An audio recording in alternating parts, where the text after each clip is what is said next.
Hi, I'm Dr. Nanditha Arun from Dr. A. Ramchandran's Diabetes Hospitals from Chennai.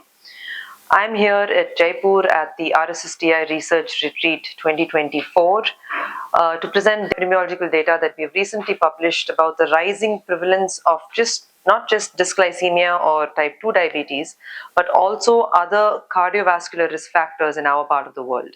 So we've been serially publishing data to show a rising prevalence and in fact an explosion of the number of people living with both insulin resistance, type 2 diabetes as well as pre-diabetes.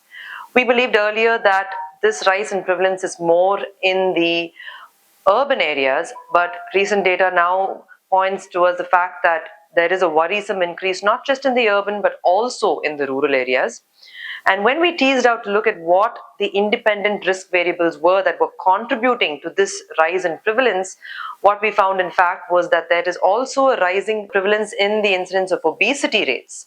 Now, when I talk about obesity, I'm not talking about obesity not just by definition of body mass index or BMI, which is also on the rise, but even more worrisome is the increase in waist circumference and abdominal obesity. And we all know how dangerous that can be, which in turn is increasing the prevalence of insulin resistance and type 2 diabetes.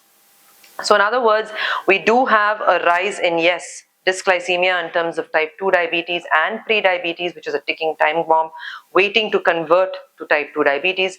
But moreover, we also have a rising prevalence in the prevalence of obesity, abdominal obesity, both generalized and abdominal obesity, a rise in the prevalence of systemic hypertension and dyslipidemia, not just in the urban but also in the rural population.